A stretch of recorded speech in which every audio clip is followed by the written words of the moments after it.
Hey guys, tonight we're heading to ancient Rome, a place famous for aqueducts, legions, and a legal system that kept having to pause and say, wait, someone actually did that.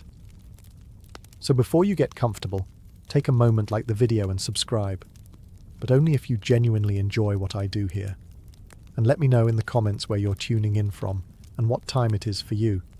It's always fascinating to see who's joining us from around the world. In early ancient Rome, crime did not become more immoral after sunset. It simply became more convenient. And one criminal noticed this immediately. Roman streets at night were not romantic. They were pitch dark, uneven, loud in all the wrong ways, and full of people who absolutely did not want to testify in court the next morning. There were no streetlights, no patrols, and no reliable way to identify anyone once the sun went down. If someone robbed you at night, you could describe the experience in detail. The fear, the noise, the emotional damage. But the criminal? That person might as well have been a philosophical concept. Roman law unfortunately loved witnesses. It loved certainty. It loved being able to point at someone and say, you did this. And at night, that became very difficult. One criminal put this together faster than anyone else. He realized that stealing during the day was reckless. People saw you. People remembered you. People enjoyed talking about you in court. But at night, faces dissolved, voices blurred, cloaks became universal disguises. And suddenly, theft stopped being a legal problem and started becoming a paperwork problem. So he waited for darkness. He stole after sunset, slipping through streets where everyone was half asleep and deeply uninterested in heroism. Victims woke up furious, violated, and very specific about what had been taken. But when asked who took it, they offered a tragic shrug. A man, probably, wearing something. Roman judges hated this. The courts could not convict on vibes alone. And Roman law at this stage did not treat nighttime theft as a separate category. Theft was theft. The sun was not legally relevant, which meant this criminal kept walking free over and over again, thanks to darkness doing all the heavy lifting. Eventually, the pattern became impossible to ignore. Theft rates climbed after sunset. Daytime crime stayed manageable. The problem was not crime, it was timing.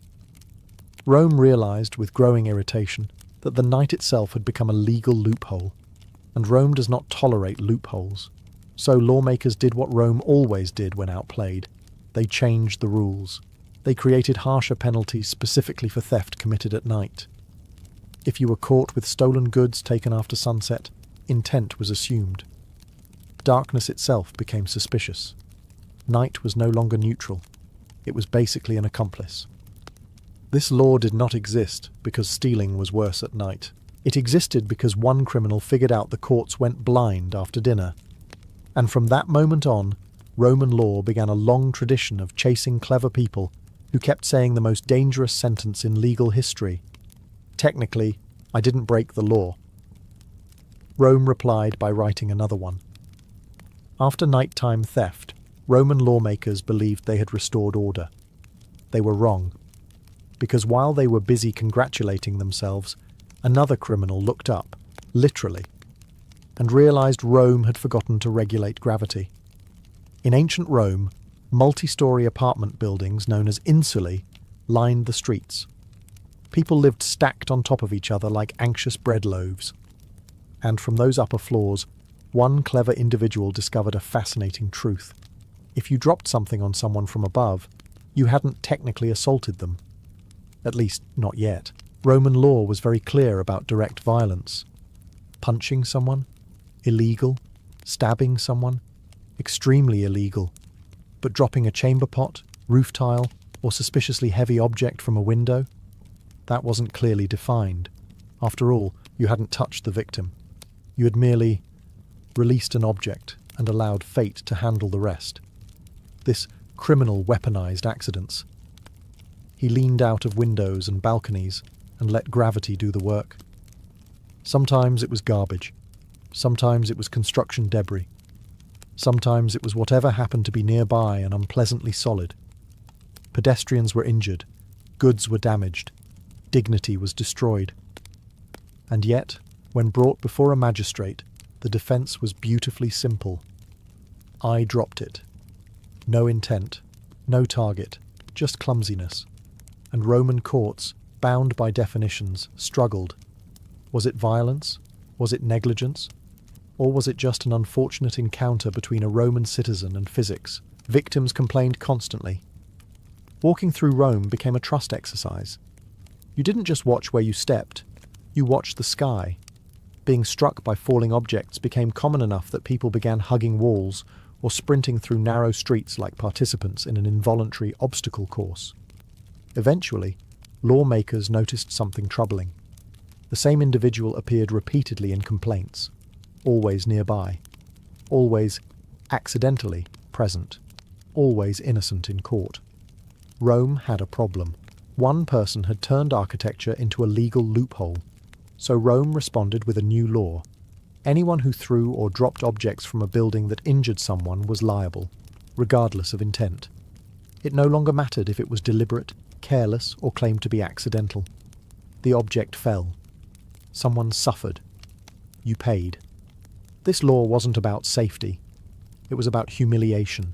Rome did not like being outsmarted by someone who treated gravity like an accomplice. And so the law stepped in, not to regulate behaviour, but to say loudly, no, you knew exactly what you were doing. And just like that, Rome learned an important lesson. If the law doesn't mention it, someone absolutely will. In ancient Rome, reputation mattered almost as much as oxygen. You could survive being poor. You could survive being unlucky. But being publicly accused of a crime, that could end your career, your friendships, your political ambitions, and occasionally your will to keep wearing a toga outside. Early Roman law assumed a very optimistic thing about human nature, that people would not accuse others of crimes unless they were telling the truth. This assumption lasted exactly as long as it took for one clever individual to realize how devastating accusations could be, even when completely false. This criminal didn't steal. He didn't stab anyone. He didn't throw chamber pots from balconies. He simply accused people, publicly, loudly, strategically. He accused rivals of crimes they could not immediately disprove: theft, corruption, religious violations, things that required investigation, time, and witnesses. And during that time, the damage was already done. People whispered. Allies distanced themselves. Business partners suddenly became very busy. Even if the accused was eventually cleared, the stain remained. Rome loved procedure, but gossip moved faster. And the best part? At first, there was no punishment for being wrong. If the accusation failed, the accuser shrugged and walked away. No consequences, no accountability, just social destruction delivered legally, efficiently, and with excellent timing. It was character assassination without the mess. Roman courts began to notice a pattern. The same accuser appeared again and again. Different targets, same outcome. The accused suffered. The accuser benefited. And technically, he had done nothing illegal. He had merely spoken. This made Roman magistrates deeply uncomfortable. Rome could tolerate crime. Rome could tolerate corruption. What Rome could not tolerate was someone using the legal system itself as a weapon, especially when that someone kept smiling through proceedings like a man enjoying a very clever joke. So lawmakers responded with a new rule. If you accused someone falsely and could not prove it, you would face punishment. The accuser became legally vulnerable. Reputation warfare suddenly had a cost. This law didn't exist to protect truth. It existed to stop one man from turning Roman justice into a performance art piece. From that point on, accusing someone became risky. The courts were no longer just a stage. They were a trap for anyone too eager to weaponize words. And Rome learned another painful lesson. Sometimes the most dangerous criminal doesn't break the law. He uses it. In ancient Rome, funerals were not quiet, tasteful affairs. They were loud, emotional, public spectacles, and one criminal realized they were also the perfect hiding place. Roman funerals involved crowds, processions, musicians, hired mourners, dramatic wailing, and enough chaos to make accountability politely excuse itself. Everyone was expected to grieve loudly. If you were calm, you looked suspicious. If you were emotional, you blended right in. And if you wanted to commit a crime unnoticed, a funeral was basically a legal invisibility cloak. One clever individual noticed this immediately. He began using funerals as cover, pickpocketing mourners, settling personal grudges, spreading political rumors, even organizing small riots, all while crying dramatically and gesturing toward a coffin. And because funerals were sacred, officials hesitated to intervene. No one wanted to be the magistrate who arrested someone mid-wail and became that guy in Roman society. The criminal understood something brilliant. Funerals were socially untouchable. You could push people, shout accusations, whisper threats, cause disturbances, and if questioned, you simply replied, "I am overwhelmed with grief." Rome, unfortunately, accepted this explanation far longer than it should have. Complaints began to pile up. The same face appeared at multiple funerals, always nearby when trouble started, always loudly mourning people he barely knew, always innocent. The courts struggled. Was it illegal to cause chaos at a funeral? Technically no. Was it immoral? Yes. But Rome didn't legislate morality. It legislated embarrassment. So lawmakers stepped in and did something very Roman. They regulated grief. They introduced laws limiting the size of funeral crowds, the volume of mourning, the number of musicians, and even how much dramatic performance was allowed. Excessive wailing, restricted, massive gatherings, controlled, public displays of grief, suddenly suspicious. This law didn't exist because Romans hated emotion. It existed because one criminal turned funerals into crime scenes with background music. After the law passed, funerals became quieter, more controlled, and far less useful for criminals who relied on chaos and social discomfort as shields. Rome had learned yet another lesson the hard way. If something is sacred, someone will exploit it. And if someone exploits it too well, Rome will regulate it. Grief, like everything else in Rome, was now subject to rules. In ancient Rome, early law had a charmingly optimistic flaw.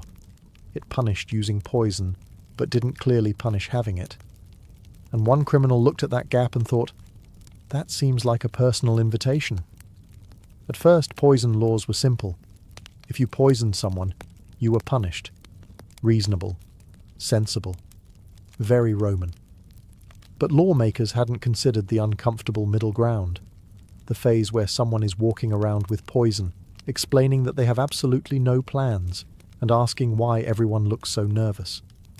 This criminal leaned hard into that gap. He carried poison openly. Sometimes he sold it. Sometimes he gave it away. Sometimes he just liked having it nearby like a security blanket for people with questionable hobbies. And when questioned, he delivered the perfect defense. I haven't poisoned anyone. Yet. Legally speaking, that was airtight. Roman officials were deeply unhappy. Poison terrified Rome because it bypassed everything Romans respected. Strength, courage, public confrontation. You didn't see poison coming. It didn't care about rank. It didn't challenge you to a duel. It just quietly ended your career and occasionally your breathing.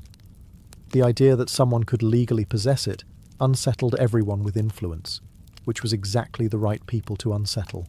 The criminal knew this. He exploited the fear without crossing the line. He created suspicion everywhere he went. People avoided him. Rumors spread. Enemies panicked. And still, he walked free, smiling politely. Poison tucked away somewhere inconvenient. Eventually, Roman lawmakers realized the obvious. Waiting until someone actually died was not a great legal strategy. So they did what Rome always did when cornered. They rewrote the rules. New laws criminalized the possession of poison itself. Intent no longer mattered. If you had poison, you were guilty. explanation unnecessary. The logic was simple. If you don't plan to poison someone, why are you carrying poison? This law didn't exist because poisonings increased. It existed because one man made everyone feel like they might be poisoned at any moment. Rome didn't punish poison because it was immoral. Rome punished it because it was terrifying, and terror without legal control was unacceptable. And just like that, Rome learned another lesson. When someone is clever enough to stop one step before the crime, the law will move the line closer. Rome loved order. Rome loved categories. You were a citizen, a slave, a priest, a soldier, a magistrate, preferably something easy to recognize from a distance. Which is exactly why one criminal realized that changing clothes was basically changing legal reality. In ancient Rome, clothing mattered. A lot. A toga wasn't just fashion. It was paperwork you could wear. Put on the right outfit and people treated you differently. Opened doors. Looked away. Assumed authority. And one criminal discovered that if the law respected appearances, appearances could be weaponized. He dressed as a slave when committing crimes that required invisibility. No one questioned slaves. No one remembered slaves. He dressed as a priest when he needed access to restricted spaces. Who questions a priest? He dressed as a woman when it helped him blend into crowds. He dressed as a minor official when he wanted compliance without paperwork. And every time he was caught, the defense was infuriatingly simple. I am wearing clothes. At first, Rome had no response. There was no law against pretending, no statute banning strategic wardrobe choices. After all, how could you regulate clothing without admitting that your entire social system was held together by fabric and confidence? Victims complained. Guards shrugged. Courts stalled. The criminal kept slipping through, changing identities faster than witnesses could keep up. One moment he was a slave, the next, a respectable citizen. The next, someone you definitely saw before but cannot legally describe. The problem wasn't the disguise. The problem was that Roman law trusted what it could see. Eventually, magistrates noticed a pattern. The same crimes, different descriptions, same outcomes. Someone was manipulating perception itself. And Rome does not like being made to feel gullible. So lawmakers acted. New rules restricted disguises in public spaces, especially those that imitated social classes, religious roles, or official positions. If you dressed to deceive, not entertain, you were now breaking the law. This law didn't exist because Rome hated creativity. It existed because one man proved that identity, in Rome, was disturbingly fragile. After the law passed, clothing stopped being a legal cheat code. Guards became suspicious. Witnesses were encouraged to look past outfits, and Rome learned yet another uncomfortable truth. If your system depends on appearances, someone will eventually change clothes and walk right through it. In ancient Rome, land was everything. Land meant wealth, status, food, power, and the right to look down on your neighbours with confidence. So naturally, Rome assumed that once land boundaries were marked with stones, everyone would politely respect them forever. One criminal read that assumption and smiled. Roman property lines were often marked by boundary stones, heavy markers placed between fields, roads, and estates. These stones were considered sacred, stable, and unquestionably reliable. The law treated them like permanent facts of nature, which is exactly why one very patient individual realized something terrifyingly simple. Stones can be moved, not dramatically, not obviously, just a few inches at a time. One quiet nudge after sunset, another nudge a few weeks later. Slowly, carefully, invisibly, the boundary shifted, and with it, so did the land. The criminal didn't storm fields or tear down fences. That would attract attention. He let time do the work. Over months, even years, the boundary stones migrated, and suddenly he legally owned more land. On paper, everything checked out. The stones were there. The land matched the markers. Anyone questioning it sounded paranoid. Neighbours complained, of course. They felt something was wrong. Their land seemed smaller, their crops closer to the edge. But feelings didn't matter. The stones were the law, and the law was standing exactly where the criminal had placed it. Roman courts struggled. No one had written a law against slowly relocating geography. It wasn't theft in the traditional sense. It wasn't violence. It was landscaping with ambition. Eventually, surveyors were brought in. Priests were consulted. Arguments escalated. And Rome realized it had been humiliated by a man with patience and a strong back. The response was swift and very Roman. Moving boundary stones became a serious crime. Not just illegal, religiously offensive. Boundary stones were placed under divine protection. Tampering with them angered the gods. Punishment escalated from fines to exile, depending on how bold you'd been with your landscaping. This law didn't exist because people were clumsy. It existed because one man treated property law like a puzzle. Rome learned an important lesson. If your legal system trusts physical markers absolutely, someone will eventually pick one up and walk away with half a farm. And from that day on, even rocks were no longer trusted. In ancient Rome, weapons were not unusual. Rome was built by people who believed problems could be solved with discipline, organization, and, when necessary, sharp metal. Outside the city, weapons were expected. Soldiers carried them. Travelers carried them. Even farmers carried them. All perfectly normal. Inside the city, however, things were supposed to be different. Rome liked to imagine itself as civilized, orderly, governed by law, not brute force. And yet, for a long time, there was no clear rule against simply walking around armed. One criminal noticed this immediately. He carried a weapon everywhere, not to attack people directly, of course. That would be illegal. Instead, he carried it for protection. A perfectly reasonable explanation, except that everywhere he went, conflict seemed to erupt. Arguments escalated. People backed down. Fights conveniently stopped just before violence technically occurred. No blows were struck. No blood was spilled. No crime could be proven. And yet everyone felt threatened. This was the genius of it. The criminal understood that Roman law punished action, not intimidation. If you never swung the blade, never stabbed anyone, never officially started the fight, you were clean. You had simply been present. Armed, yes. Aggressive, maybe. But legally innocent.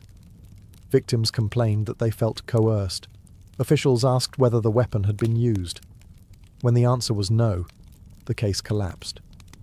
Rome's courts were excellent at punishing violence, and terrible at dealing with the promise of it. As more people adopted this tactic, the city grew tense. Disputes stopped being resolved by debate and started being resolved by who looked more dangerous. Public spaces became silent standoffs. Everyone knew what was happening. No one could legally stop it. Rome did not like this version of itself, so lawmakers stepped in and finally admitted the obvious. A city full of armed people pretending not to threaten each other was not peace. It was just violence waiting for better timing. They passed laws banning the carrying of weapons within the city, except for specific roles and circumstances. Soldiers on duty, guards, and officials were allowed. Everyone else?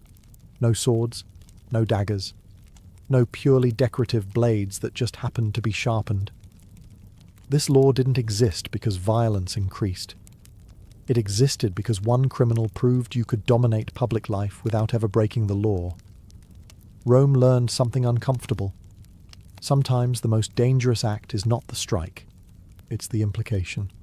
And so the blade stayed outside the walls, side. In ancient Rome liked to believe its elections were dignified affairs. Citizens gathered, votes were cast, the republic functioned. It was all very noble, right up until one criminal realized that the law never actually said you could not buy political loyalty, as long as you were polite about it. This man did not hand out coins in public.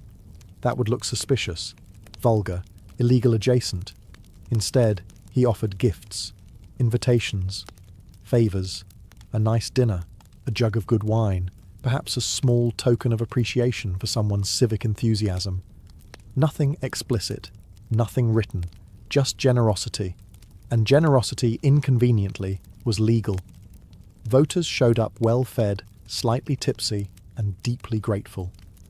When asked why they voted the way they did, they answered honestly, "He is a very kind man," which, legally speaking, was not a crime. Roman law punished coercion. It punished fraud. It did not punish charm with a budget. The results were impressive. Elections tilted. Alliances shifted. Political careers were built on amphorae of wine and carefully timed favours. And when accusations surfaced, the defence was always flawless. "I did not bribe anyone, I hosted them." Roman officials were furious, but they had a problem. How do you criminalise kindness without admitting your political system can be drunk into submission? At first they tried ignoring it, then they tried moral lectures. Neither worked. Everyone knew what was happening. Everyone also knew they could not legally stop it. The Republic was being guided not by debate, but by whoever brought the best refreshments. Eventually, Rome cracked. New laws were introduced explicitly banning the giving of gifts, food, entertainment, or money in connection with voting. Intent mattered now. If generosity happened near an election, it was suspicious. If it happened repeatedly, it was criminal. The law finally admitted what everyone already knew. Wine is not neutral. This law did not exist because Romans suddenly hated generosity. It existed because one criminal proved democracy pairs poorly with free drinks. Rome learned, reluctantly, that influence does not always arrive with threats. Sometimes it arrives smiling, holding a cup, and saying, "Of course, vote however you like." And that, it turns out, was the most dangerous sentence of all. In ancient Rome, inns and taverns were supposed to be simple places. You ate, you drank, you slept. You occasionally woke up missing something small and emotionally important. Nothing unusual. But one criminal realized that these spaces offered something far more valuable than wine or beds, plausible deniability. Roman law treated taverns as neutral ground.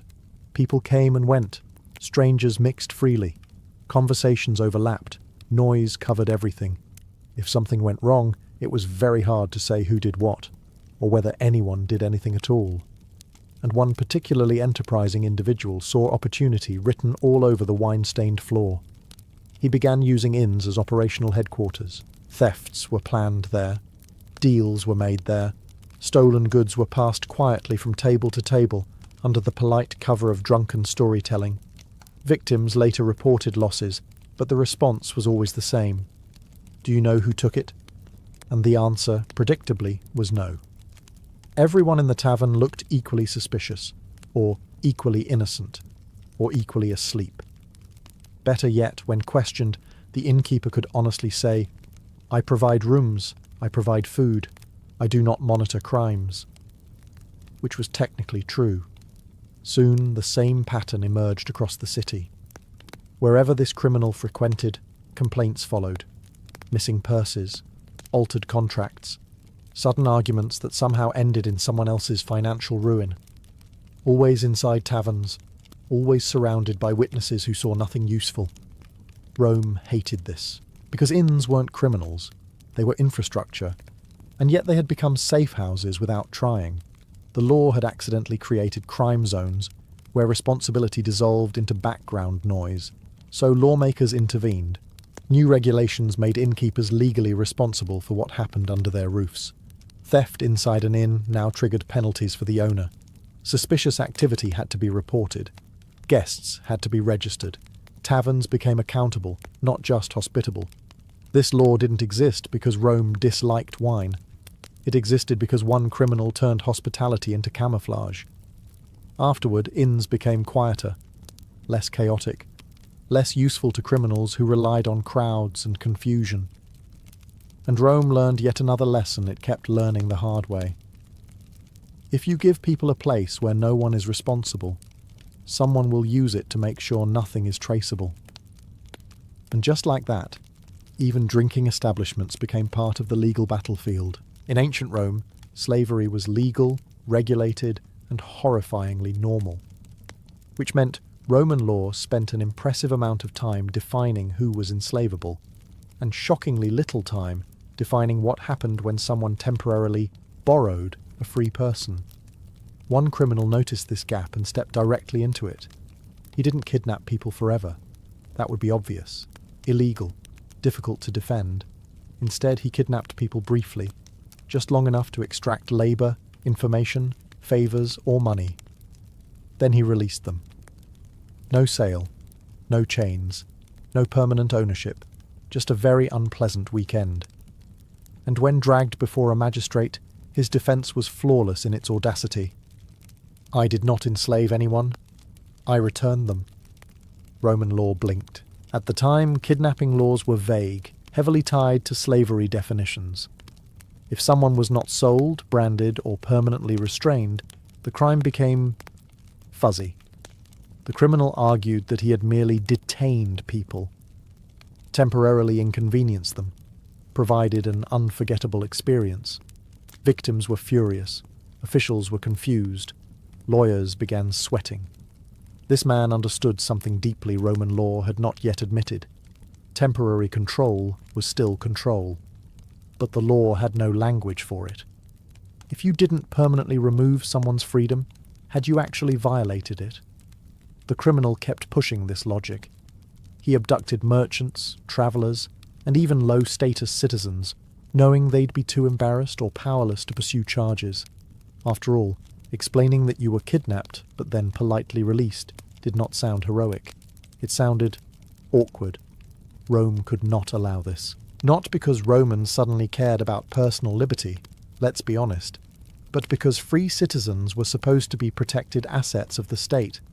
If anyone could be grabbed, used, and returned with no consequences, citizenship meant very little. So, lawmakers intervened.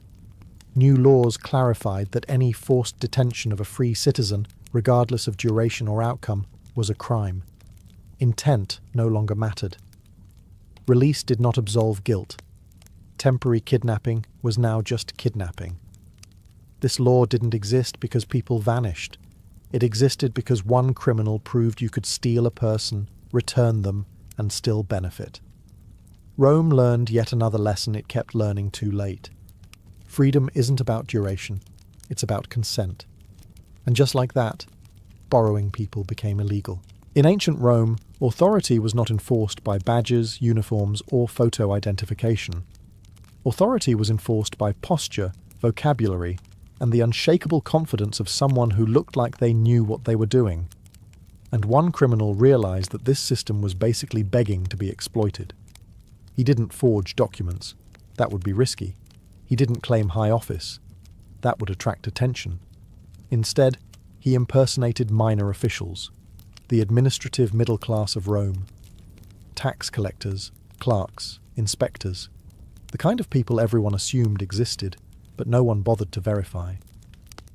He walked into marketplaces, ports, and private homes with a wax tablet, a serious expression, and just enough legal jargon to sound exhausting. He demanded fees, issued warnings, collected temporary fines, and people paid not because they believed him, but because arguing with Roman bureaucracy was worse. Victims later complained, of course, but every case fell apart the same way. Did he say he was a magistrate? No. Did he claim authority from the Senate? Not explicitly. Did he threaten punishment? Not directly. He merely suggested consequences and let imagination do the work. Roman law had a problem. Impersonation wasn't clearly illegal unless you explicitly claimed a title. This man never did. He let assumptions carry him. And Rome, built on assumptions, complied beautifully. The same man appeared again and again. Different districts, same method, same results. Always polite, always official-looking, always innocent. Magistrates were furious, not because people lost money, but because the illusion of order had been hijacked. Rome responded the only way it knew how. New laws criminalized impersonating any official role, even informally. If you acted like an authority figure, demanded compliance, or exploited public trust, you were guilty, whether or not you named a title. Authority became something you had to prove, not just perform. This law didn't exist because Rome hated deception. It existed because one criminal proved that governance collapses when confidence replaces credentials. Rome learned reluctantly that power is not always enforced by force. Sometimes it's enforced by someone saying, "This will be much easier if you cooperate." And from that moment on, looking official stopped being enough. In ancient Rome, contracts were sacred. Written agreements carried enormous weight. If something was written down, sealed and witnessed, it was treated as truth, even if no one fully understood what they had just agreed to. And one criminal saw that trust and immediately sharpened his stylus. This man did not lie in his contracts. That would be illegal. He did something far more effective. He wrote them beautifully. His contracts were long, elegant, and exhausting. They were filled with precise language, conditional clauses, and sentences that seemed to wander off, come back, and then wander off again. People skimmed, people nodded, people signed, and only later did they realize they had agreed to something deeply unfortunate. Merchants found themselves locked into unfair terms they hadn't noticed. Partners discovered hidden obligations buried halfway through a paragraph that looked harmless at first glance. Debtors realized that repayment conditions were technically correct and absolutely devastating. And when they complained, the criminal calmly pointed to the text and said, "It's right there. Roman courts were trapped. The contracts were valid. The language was precise. Witnesses confirmed the signing. The problem wasn't fraud, it was literacy weaponized with intent." At the time, Roman law assumed that if you signed something, you had agreed knowingly. The idea that someone would deliberately construct a contract to confuse, rather than clarify, simply hadn't been taken seriously. This criminal changed that assumption. Cases piled up, different victims, same handwriting, same outcome. Judges began to notice that while the contracts followed the law, they violated its spirit, and more importantly, embarrassed the courts. Rome did not enjoy being embarrassed by grammar. So lawmakers responded. New rules standardized contracts. Certain clauses had to be written clearly. Some terms required explicit explanation. Others were restricted entirely. Ambiguity, once tolerated, became suspicious. The law finally admitted that understanding mattered, not just consent. This law didn't exist because Romans suddenly valued fairness. It existed because one man proved you could legally ruin someone with punctuation. Rome learned another uncomfortable truth. When words become tools of harm, the law must learn to read more carefully. And from that moment on, contracts were no longer just binding. They were expected to be honest enough that a human being could survive them. In ancient Rome, superstition was not a fringe hobby. It was woven directly into daily life. Gods watched everything. Omens mattered. Curses were taken seriously. And one criminal realized that if people believed in magic strongly enough, you didn't need violence at all. You just needed plausible supernatural consequences. This man never attacked his enemies, never threatened them, never broke the law in any physical sense. Instead, he wrote curse tablets, thin sheets of lead inscribed with names, accusations, and very specific requests for divine punishment. Then he placed them in public spaces, wells, temples, marketplaces, bathhouses, places people had to visit. And suddenly, panic followed. Targets of the curses grew anxious. Business deals collapsed. People avoided them. Illnesses were blamed on divine anger. Even when nothing actually happened, the psychological damage was already done. Reputation eroded, confidence shattered, and best of all, writing curses was completely legal. Roman law had never anticipated weaponized belief. When questioned, the criminal's defense was flawless. I wrote words. I harmed no one. If the gods act, that is their decision. Magistrates hated this argument, mostly because it was technically correct and spiritually awkward. Rome could not arrest someone for asking Jupiter to ruin a rival's life, especially when Rome itself constantly asked Jupiter for favors. But the situation escalated. Cursed tablets multiplied. People accused each other of divine sabotage. Temples became bulletin boards of hatred etched in lead. Fear spread faster than any actual crime. Rome's public spaces felt hostile, not because of violence, but because everyone suspected the gods had been called in. Rome could not function like this. So lawmakers stepped in and did something very uncomfortable. They regulated superstition. New laws restricted the placement of cursed tablets in public spaces. Certain inscriptions became punishable offences. Religious expression was allowed, but not when it caused public panic or targeted individuals directly. This law didn't exist because Rome stopped believing in curses. It existed because one criminal proved belief itself could be used as a weapon. Rome learned a final, unsettling lesson. If fear works too well, it becomes a public safety issue.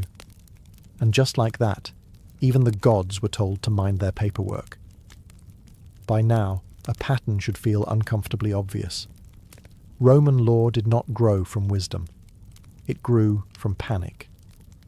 Every rule we've talked about, nighttime theft, falling objects, false accusations, funerals, poison, disguises, boundary stones, weapons, bribery, inns, kidnapping, impersonation, contracts, curses, existed because someone stood at the edge of legality, smiled, and stepped just far enough without falling in. Rome did not invent laws to prevent crime. Rome invented laws to stop being embarrassed. The Romans believed their legal system was rational, complete, and divinely favoured. And for a while it worked, until someone clever enough realised that laws are written by humans, and humans forget things. They forget to define terms. They forget to imagine worst-case scenarios. They forget that someone, somewhere, will ask, "Yes, but what if I do this instead?" And Roman criminals asked that question constantly. They didn't break the law. They read it. They didn't rebel. They complied maliciously. They didn't attack the system. They treated it like a puzzle, and Rome kept losing. What made these criminals dangerous wasn't violence or chaos. It was precision. They understood intent better than lawmakers did. They exploited timing, appearances, assumptions, and human discomfort. They forced magistrates to confront an uncomfortable truth. Law is not about morality. It's about definitions. And definitions can be bent. Each time Rome rewrote the rules, it told on itself. It admitted, quietly, that it hadn't thought far enough ahead, that its laws worked only as long as people behaved normally. And the moment someone didn't, the system cracked. But here's the ironic part. These criminals didn't weaken Roman law. They strengthened it. Every loophole closed made the system more resilient. Every embarrassment forced clarity. Rome became legally sophisticated, not because it was wise, but because it kept getting outplayed. In a strange way, Roman criminals were unpaid consultants, and Rome learned, slowly, painfully, and repeatedly, that the law is never finished. It is always chasing the last clever person who figured out how to stay just inside the lines. That's why Roman law feels so modern. That's why it still echoes today. And that's why every legal code in history carries the fingerprints of someone who once said, "Technically, this is allowed," and ruined everyone's afternoon. The Victorian coal stove sat in the kitchen like an iron monarch, radiating heat, soot, and authority. It was advertised as a triumph of modern engineering: controlled heat, enclosed flames, efficiency. In practice, it was a demanding animal that required constant feeding and punished neglect immediately. Coal did not appear magically inside the stove. Someone, usually a woman or servant, had to haul it in by the bucket, often before breakfast, while yesterday's ash still clung to the floor and lungs. Every morning began with scraping, shoveling, coughing, and the quiet hope that today the stove would cooperate. Unlike earlier open hearths, the coal stove promised precision.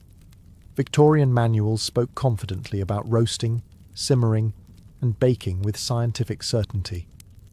The stove itself disagreed.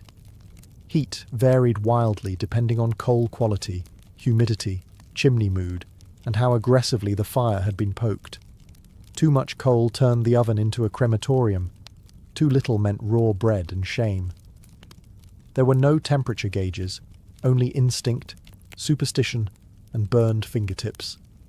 Cooks tested oven heat by thrusting a bare hand inside and counting seconds until pain arrived, an early form of culinary measurement that permanently removed feeling from several fingers. Smoke was an ever-present companion.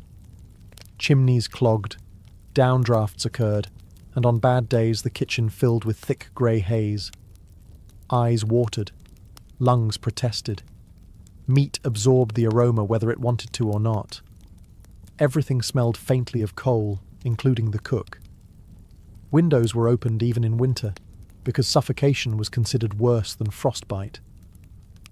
Dresses brushed against the stove and ignited without warning, turning a domestic chore into a potential obituary. The stove also introduced new dangers disguised as progress. Iron surfaces stayed hot long after the fire died down. Pots were heavier, lids snapped shut, and boiling water was now managed at waist height instead of ground level. Convenient, unless it spilled. Burns were common, accepted, and rarely mentioned. A competent cook was expected to carry scars like badges of experience. Yet despite all this, the coal stove became the unquestioned heart of the Victorian kitchen. Meals depended on it. Schedules revolved around it.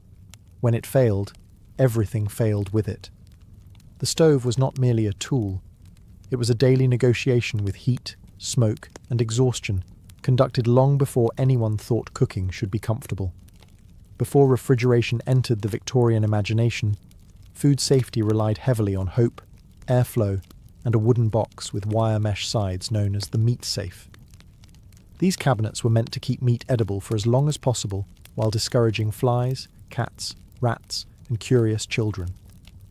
They were usually placed near a window or in a cool pantry, positioned to catch whatever breeze nature felt generous enough to provide. Freshness, in this system, was not guaranteed. It was negotiated hourly. The theory was simple. Air circulation slowed decay. Shade reduced heat. Mesh kept insects out. In reality, flies were resourceful, bacteria invisible, and Victorian summers merciless. Meat hung on hooks or rested on stone shelves, slowly changing colour and aroma as the day progressed. Cooks inspected it constantly, sniffing, poking, trimming suspicious edges, and reassuring themselves that boiling would kill whatever was wrong with it. This belief carried immense confidence and only occasional consequences. Salt, vinegar, and spices were used generously, not always for flavour, but as camouflage. A heavily spiced stew could hide a great many sins. When meat began to turn, the solution was not disposal, it was transformation. Yesterday's roast became today's hash, tomorrow's pie, and eventually a soup that simmered long enough to frighten bacteria into surrender. Waste was unacceptable. Illness was unfortunate but tolerated. The meat safe also represented class distinction. Wealthier households owned larger cabinets, sometimes lined with zinc or marble, and could afford ice deliveries during warmer months. Poorer families relied on basic wooden safes or simple hooks near windows, praying for cold nights. In urban areas, soot settled onto exposed food, adding a faint industrial seasoning that no cookbook mentioned. Despite its shortcomings, the meat safe was treated as a scientific improvement over previous methods. It looked modern. It had structure. It suggested control over decay, even if that control was mostly imagined. Victorian households took pride in their safes, scrubbing shelves and tightening mesh as though cleanliness alone could stop time. The danger lay in the illusion of safety. Meat looked intact long after it became hazardous. Smell was unreliable. Cooking masked problems until it was too late. Food poisoning was common, rarely diagnosed, and often blamed on bad air or weak constitutions. Still, the meat safe endured, quietly hosting meals that balanced nourishment and risk. It was refrigeration's awkward ancestor, earnest, inadequate, and absolutely convinced it was doing its best. The arrival of the icebox was hailed as a minor miracle in Victorian kitchens. At last, food could be kept cool on purpose, rather than by luck. This wooden cabinet, lined with tin or zinc and insulated with sawdust or cork, promised freshness through cold, real cold, delivered in the form of massive ice blocks. Of course, the miracle came with conditions, schedules, and back pain. Ice did not appear automatically. It arrived via the iceman, who hauled slabs harvested from frozen lakes in winter and stored in ice houses until summer. These blocks were heavy, wet, and prone to dripping across kitchen floors. The icebox demanded regular refilling, and timing mattered. Too late, and the interior warmed into a damp compromise. Too early, and melting turned the lower compartment into a swamp. Managing cold became a daily responsibility rather than a passive benefit. Food storage inside the icebox was strategic. Milk went near the ice but not too close. Butter needed firmness without freezing. Meat sat on shelves designed to catch drips because nothing spoiled an appetite faster than yesterday's juices pooling under today's leftovers. Cross-contamination was constant, though unnamed. Everything shared the same air, the same moisture, and often the same fate. Cleanliness was theoretically important. In practice, iceboxes were rarely as sanitary as advertised. Meltwater had to be drained manually, and neglect turned it into a breeding ground for odours and bacteria. Tin linings dented and cracked. Wooden frames absorbed smells permanently. Scrubbing helped, but the scent of old fish had a stubborn memory. Still, the presence of cold inspired confidence, sometimes unjustified. The icebox also reinforced social boundaries. Regular ice delivery cost money. Wealthier households enjoyed consistent cold, while poorer families stretched a single block for days, rationing chill like a luxury. In extreme heat, ice was diverted to drinks or sick rooms, leaving food to fend for itself. Priorities were clear. Despite its flaws, the icebox changed how Victorians thought about food. Freshness became something that could be extended, not merely endured. Leftovers were safer, milk lasted longer, and certain illnesses became less common, though nobody quite understood why. The icebox did not eliminate danger, it postponed it. Cold, it turned out, was powerful but demanding. The icebox offered control over decay, but only to households willing to plan around melting water, delivery schedules, and the slow, unstoppable drip, reminding everyone that progress, like ice, never lasted as long as promised. Victorian kitchens proudly welcomed mechanical grinders as symbols of modern efficiency.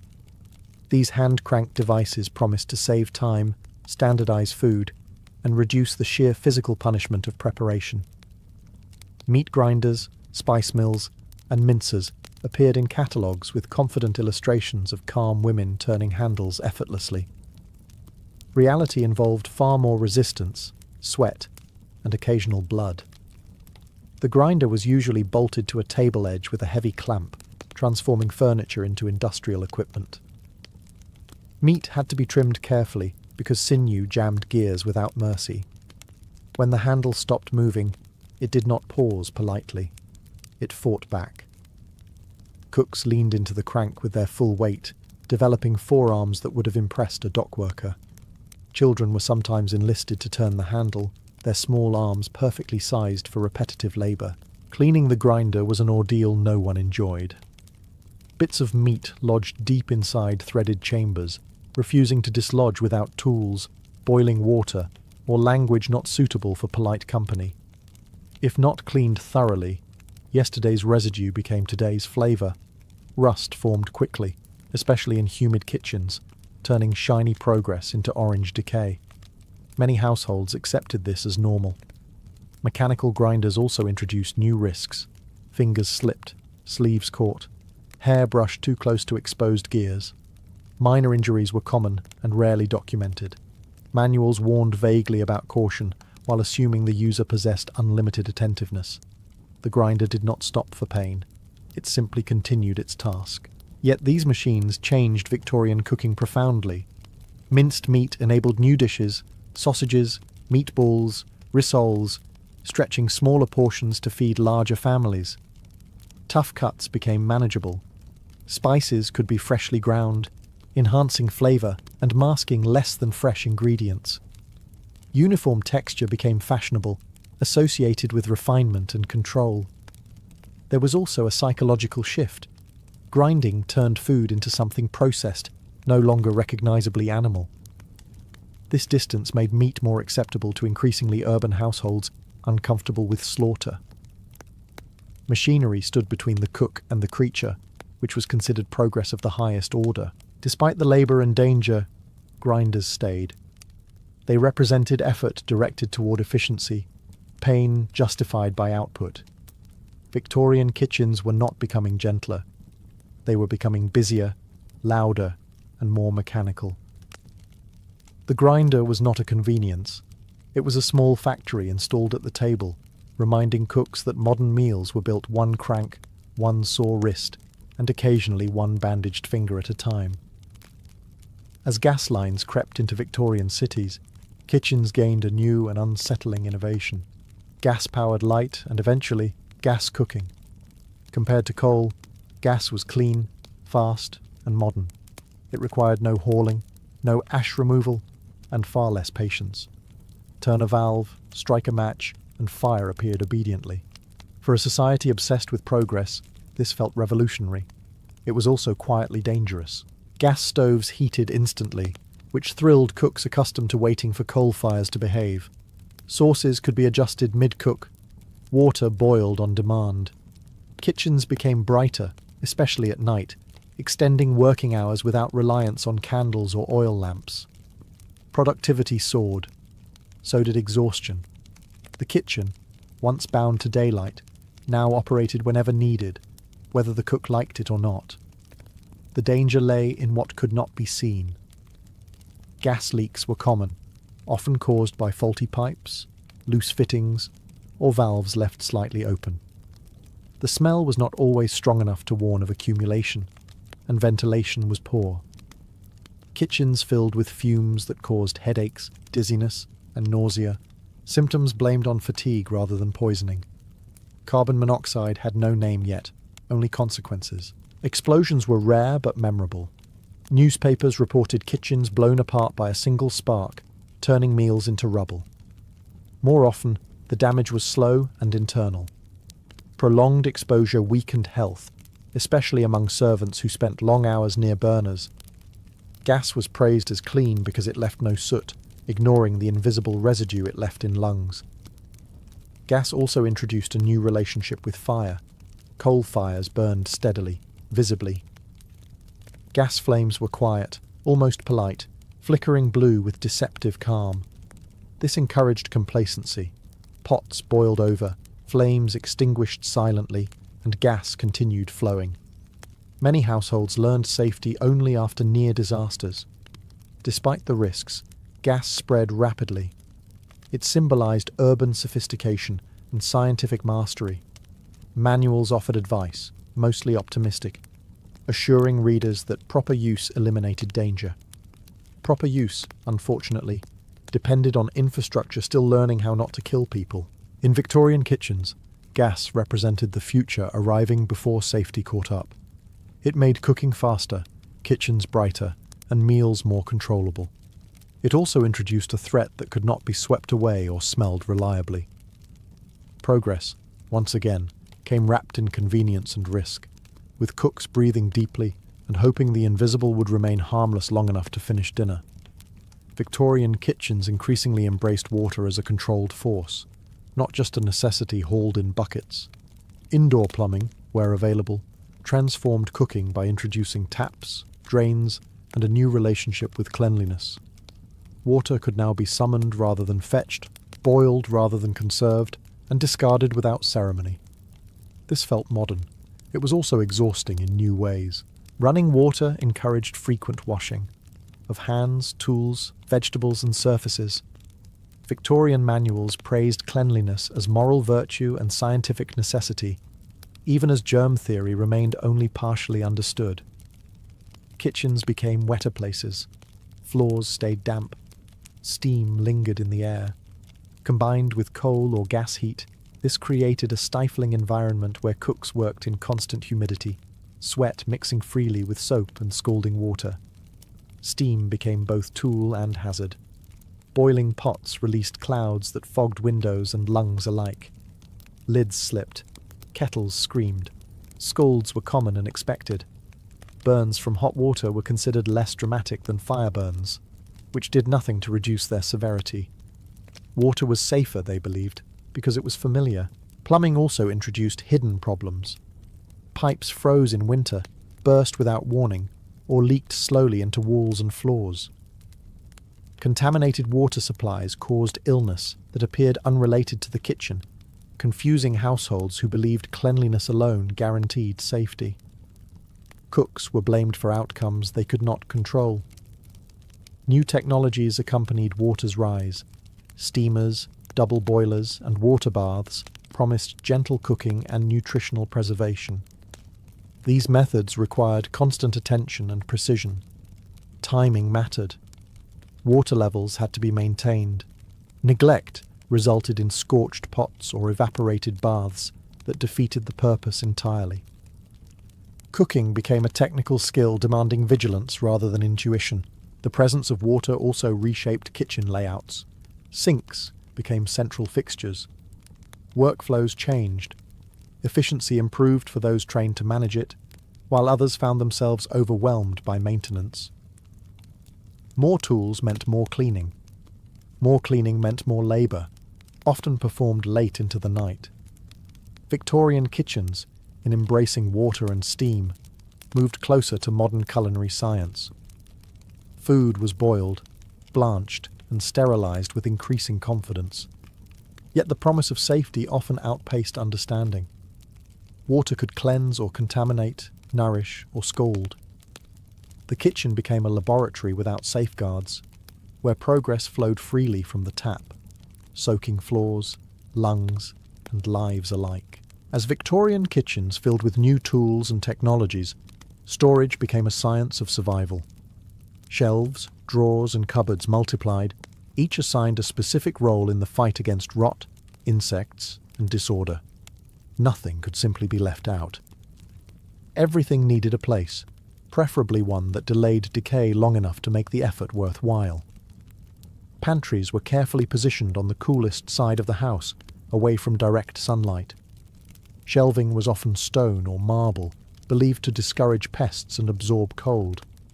Wooden shelves persisted despite their tendency to warp, crack, and harbour smells that never fully left.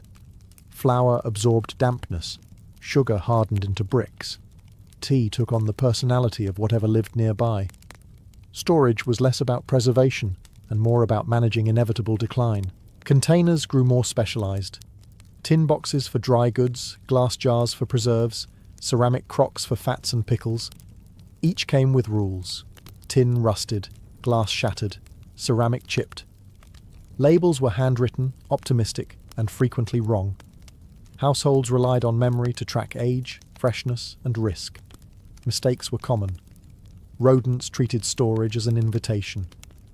Wire screens, traps, and elevated shelving slowed them down, but never truly excluded them. Insects arrived regardless. Flour weevils were tolerated. Ants were negotiated with. Mould was scraped off if it looked manageable. Entire systems existed to decide when food crossed the invisible line from acceptable to dangerous, and those decisions varied wildly between households. Order itself became a moral value. A well-organised pantry signalled discipline, competence, and respectability. Manuals insisted that chaos led to waste and illness. In reality, disorder often resulted from exhaustion rather than neglect. Maintaining perfect storage required constant vigilance, daily inspections, and regular reorganisation, labour that fell almost entirely on women and servants. The irony was that increased storage options encouraged accumulation. More shelves meant more food kept longer, increasing the chance of spoilage rather than preventing it. Leftovers lingered. Ingredients aged quietly. Smells blended into a permanent background note of almost fine. Victorian storage systems reflected a society trying to control nature indoors. Decay was slowed, catalogued, and managed, but never defeated. Every shelf, jar, and drawer represented effort spent postponing loss. The kitchen became not just a place of preparation, but a battlefield where order confronted entropy daily, and entropy usually won, just slowly enough to keep everyone hopeful. Victorian kitchen technology was frequently advertised as labour-saving, efficient, and modern. In practice, it often did the opposite. Each new device reduced one type of effort while quietly creating several more. Coal stoves needed constant tending. Iceboxes demanded monitoring. Grinders required strength. Storage systems required organisation. None of this eliminated labour.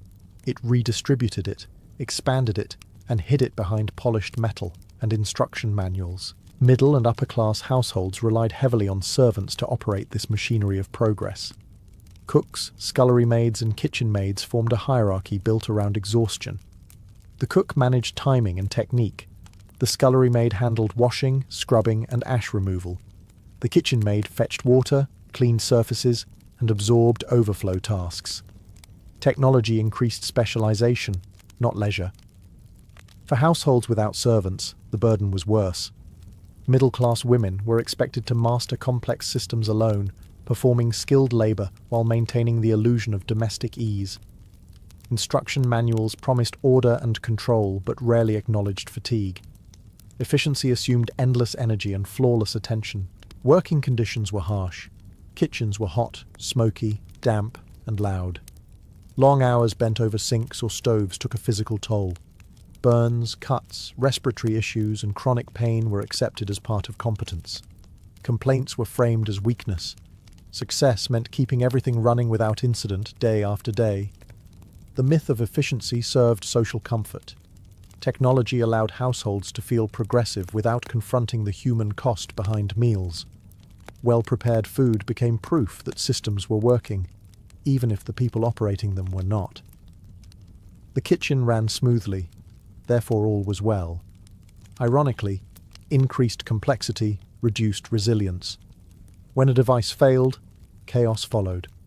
A broken gas line, melted ice, or jammed grinder disrupted the entire system. Knowledge became specialized, dependent on experience rather than instinct. Losing a skilled cook meant losing operational continuity. Victorian kitchen technology created an environment that looked modern and scientific, but functioned through relentless human input. Machines did not replace labor, they disciplined it. The kitchen became a controlled space where efficiency was measured not by comfort or safety, but by output achieved regardless of strain. Progress, once again, was built on the backs of those expected not to complain. By the late Victorian era, the kitchen had transformed into a space that would have looked astonishing to earlier generations. Coal stoves roared with managed fire. Iceboxes promised freshness. Gas lights pushed back the night. Mechanical tools hummed and clanked. Water flowed at will. On paper, cooking had become scientific, rational, and modern. In reality, it had become louder, hotter, and far more dangerous. The Victorian kitchen was not a place of comfort. It was a workplace shaped by heat, smoke, steam, and constant risk. Burns were common. Illnesses were misunderstood. Fatigue was invisible.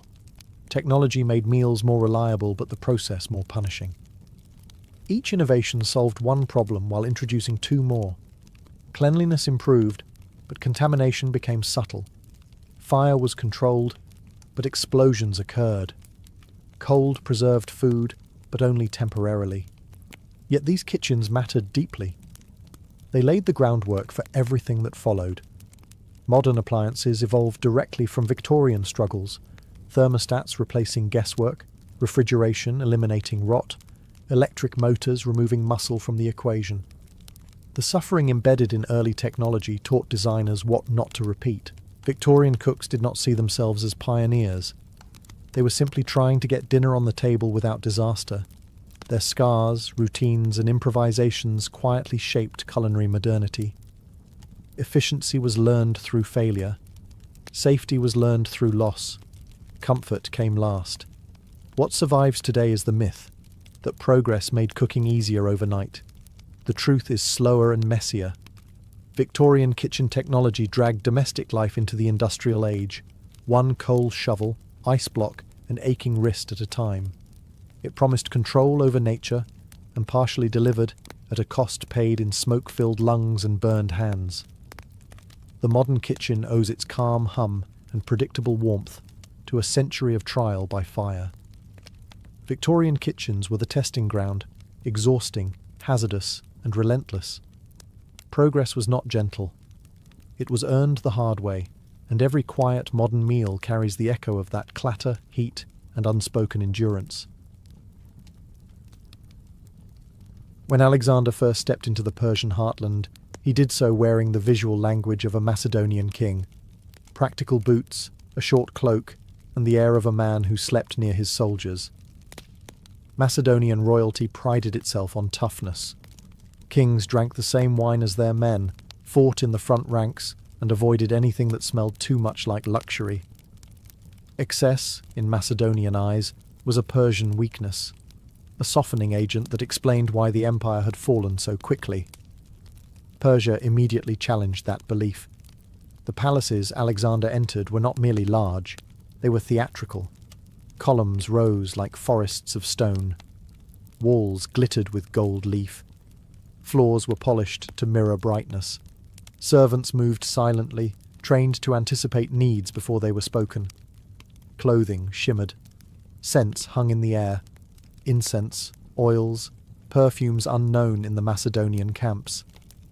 This was power expressed through abundance, not austerity. At first, Alexander treated Persian luxury like captured treasure rather than a lifestyle. He distributed gold to his troops, rewarded officers, and kept up appearances as the same hard-driving king who had crossed Asia Minor on foot. But exposure works quietly. Day after day, Alexander lived inside Persian spaces, attended Persian banquets, and observed Persian court rituals. These were not random indulgences. They were systems, carefully designed ways of projecting authority and divine favour. Persian kings did not simply rule, they were staged. Their clothing mattered, their posture mattered, their distance from common men mattered. Alexander, who already believed himself descended from heroes and gods, began to recognize the appeal. Macedonian kings earned loyalty through camaraderie. Persian kings commanded it through spectacle. The shift did not happen overnight. Alexander experimented cautiously. He reclined on couches instead of sitting upright. He wore finer fabrics at court while maintaining military dress in public. He adopted Persian furniture and ceremonial customs while insisting he remained Macedonian at heart.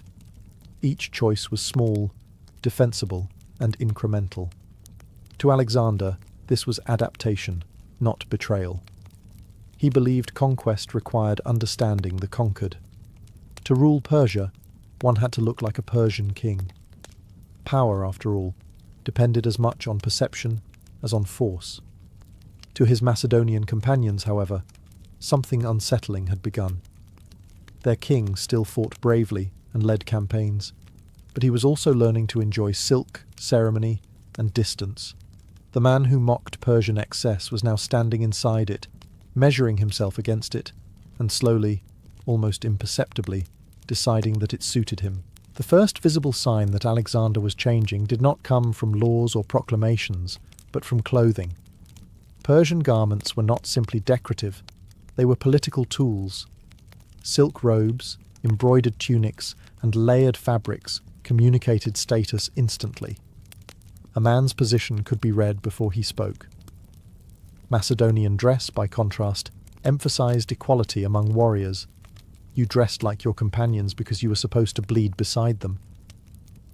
Alexander began wearing Persian-style robes during court occasions. Not constantly, and not in the field, but enough to make the message unavoidable. Silk caught the light. Gold thread glimmered with movement. The king no longer looked like the first among equals. He looked elevated. This was intentional. Persian subjects expected their ruler to appear distant, almost unapproachable. Familiarity weakened authority. The diadem mattered even more. In Macedonia, headgear was functional. In Persia, The diadem symbolized royal legitimacy, divine favor, and continuity with the Achaemenid kings.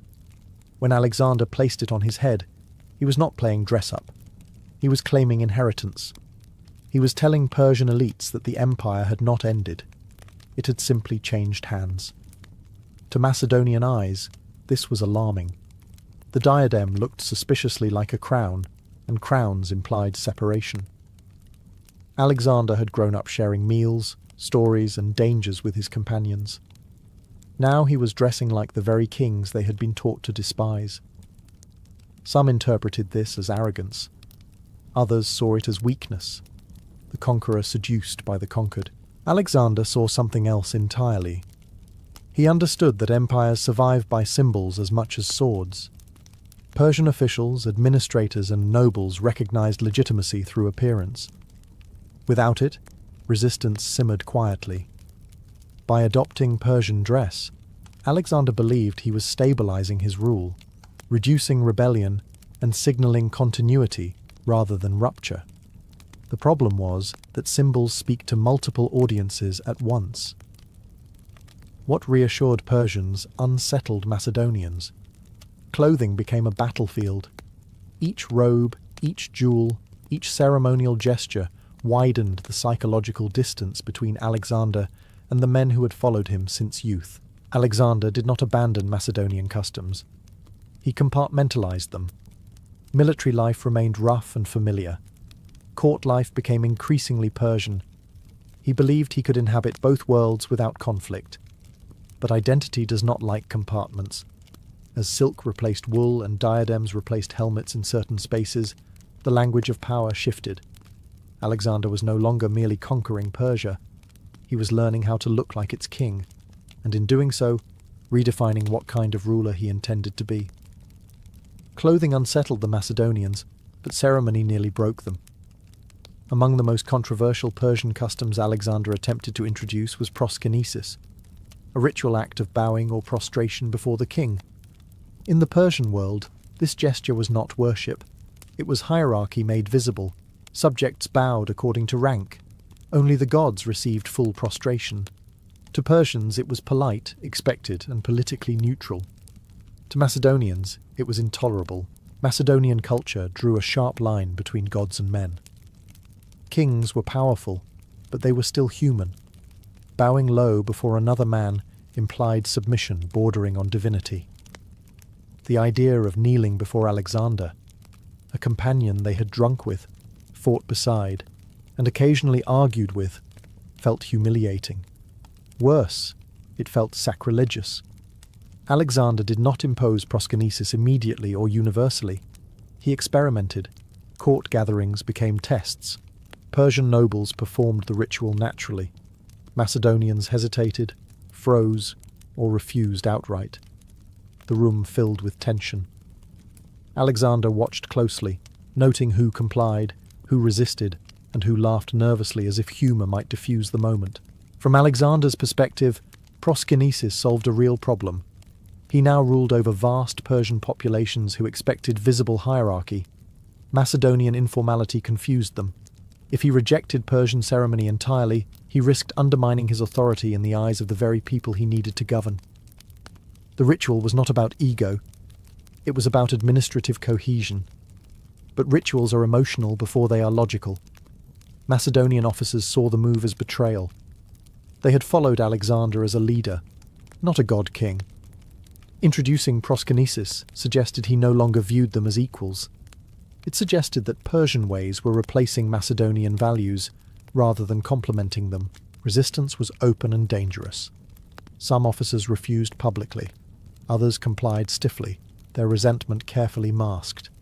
A few spoke out, reminding Alexander that Macedonian loyalty was earned through shared hardship, not enforced by ceremony. Alexander listened, sometimes, but his patience thinned. The failure of proskinesis revealed the core tension of Alexander's rule. He wanted to be both Macedonian king and Persian emperor. Each role demanded different performances of power. One prized closeness, the other demanded distance.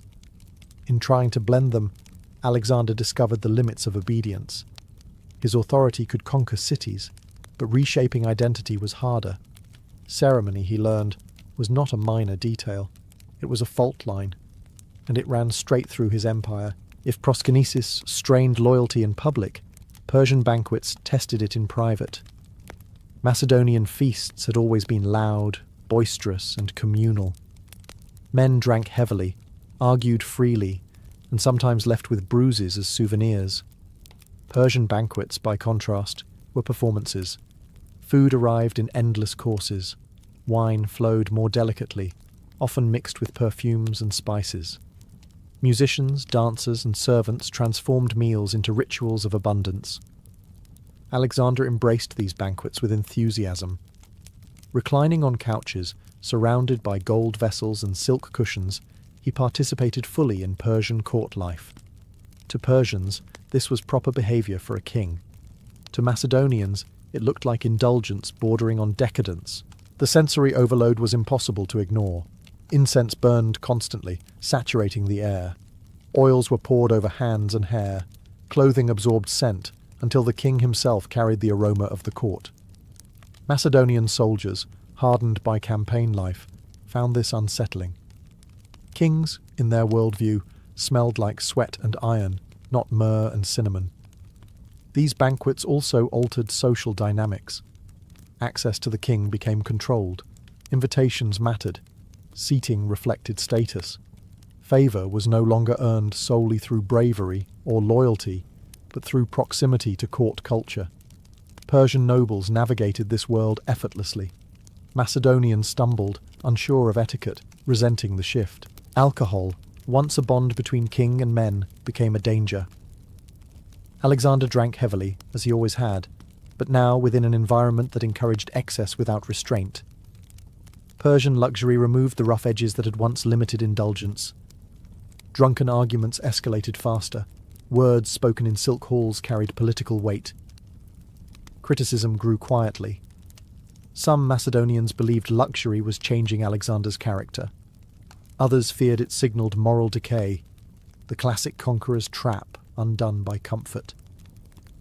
Stories circulated, exaggerated with each telling, painting a picture of a king forgetting his roots. Alexander dismissed these fears. He believed indulgence did not equal weakness. Persian kings ruled vast empires while surrounded by luxury. Clearly, comfort had not made them powerless. He saw banquets as tools, stages where loyalty could be displayed, alliances reinforced, and hierarchy clarified. But excess has a way of revealing fault lines. The more Alexander participated in Persian spectacle, the more visible the gap became between ruler and companions. What Persians recognized as kingship, Macedonians increasingly saw as alien. The banquet table, once a place of unity, became another reminder that Alexander was no longer entirely theirs. Alexander's adoption of Persian luxury was not limited to clothing or ceremony. It extended into the most sensitive territory imaginable: marriage. In Macedonia, royal marriages were political, but they remained firmly within Greek aristocratic circles. Persia operated differently. Marriage was an imperial tool, binding families, regions, and loyalties into bloodlines that outlived campaigns. Alexander married Roxana, a Bactrian noblewoman, early in his eastern campaigns. He claimed affection, and it may have been genuine, but the political meaning was unmistakable. This was not conquest through force, it was fusion. Later, Alexander went further. At Susa, he orchestrated mass marriages between Macedonian officers and Persian noblewomen, presenting the unions as symbols of unity between conquerors and conquered. To Alexander, this was visionary. He believed empires survived when elites merged. Shared children meant shared futures. Macedonians would no longer rule Persia as outsiders, but as part of its aristocracy. Culture would blend naturally over generations. Macedonian officers were far less enthusiastic. Many viewed the marriages as coercive, awkward, or outright insulting. Persian women represented the very culture they had been taught to despise. Some complied out of loyalty. Others quietly resented being transformed into symbols rather than partners.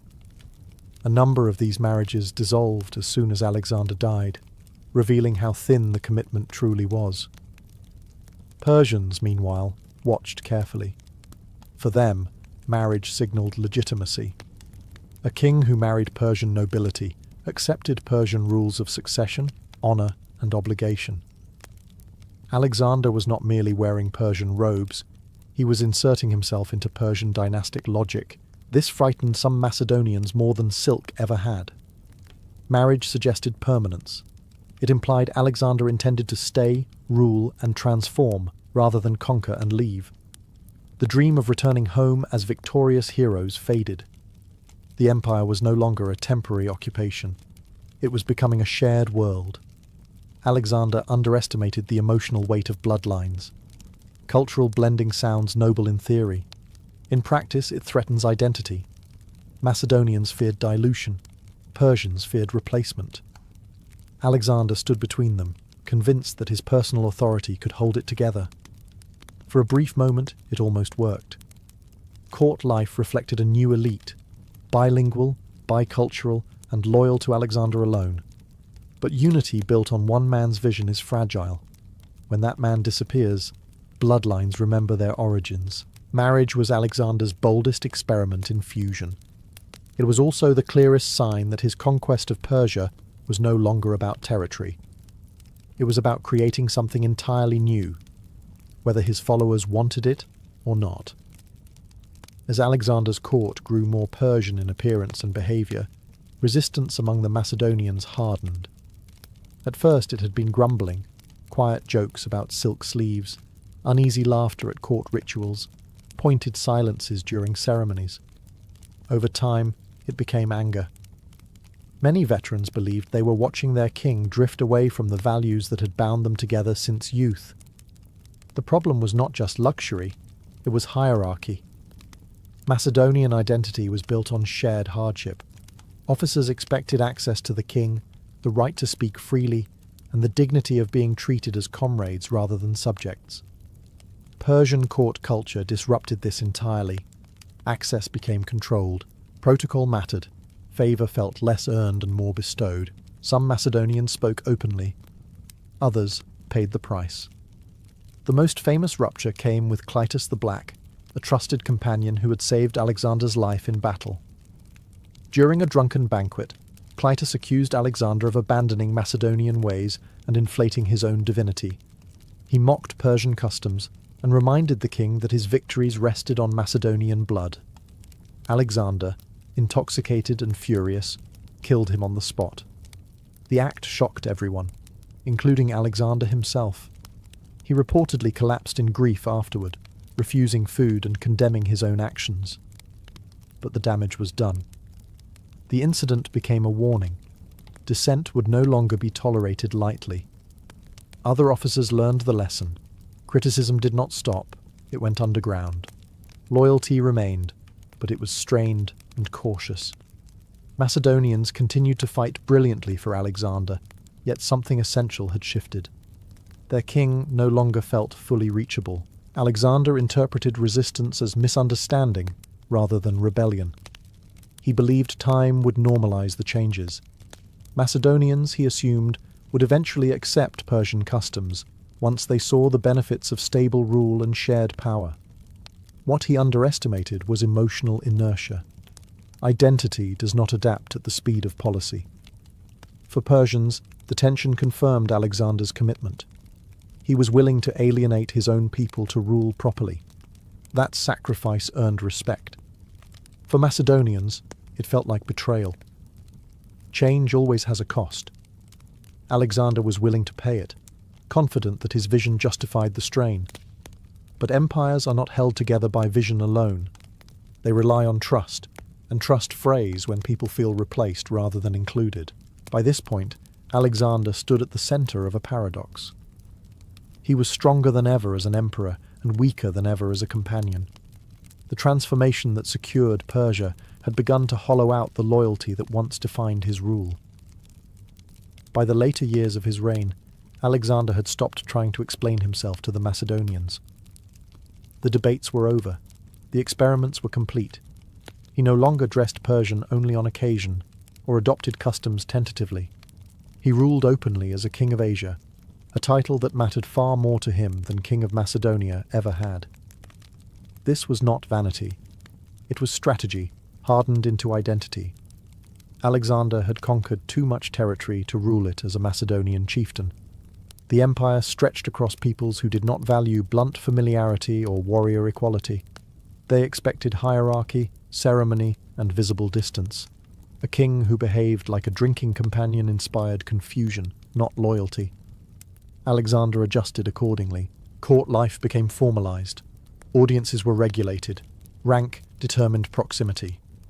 Persian administrators filled key roles alongside Macedonians, chosen for competence rather than shared history. The empire began to function less like an army on campaign and more like a permanent state. For Macedonian veterans, this was the final break. Many had expected conquest to end with reward and return. Instead, they found themselves aging inside an empire that no longer reflected their values. Their king still fought, still commanded brilliantly, but he no longer belonged exclusively to them. Alexander was aware of the alienation.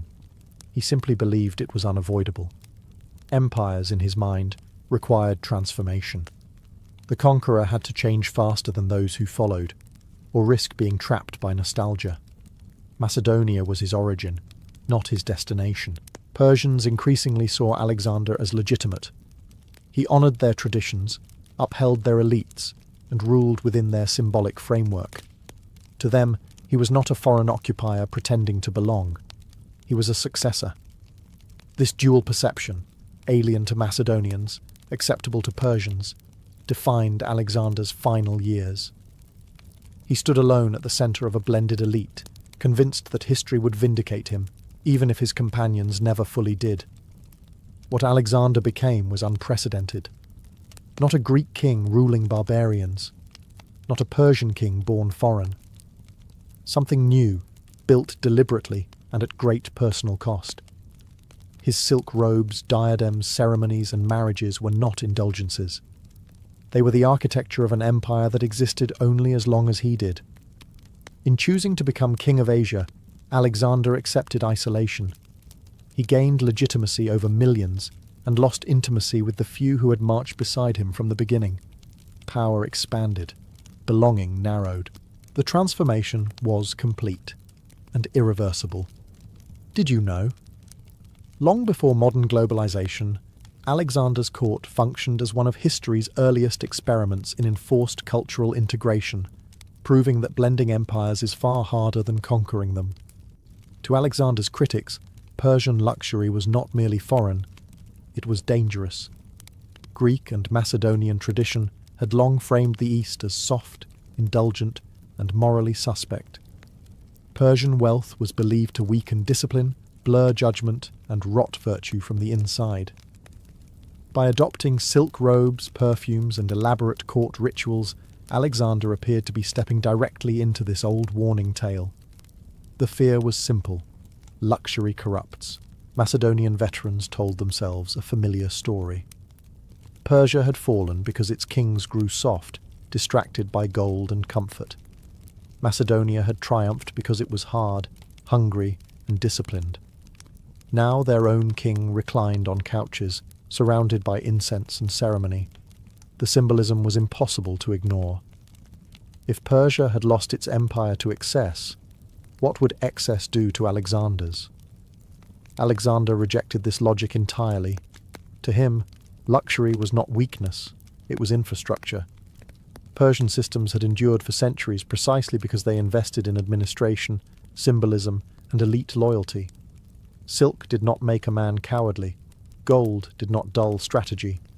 Only complacency did, and Alexander had no intention of becoming complacent. Yet perception mattered more than intent. Soldiers watched their king's lifestyle change while their own remained brutal. Campaigns continued.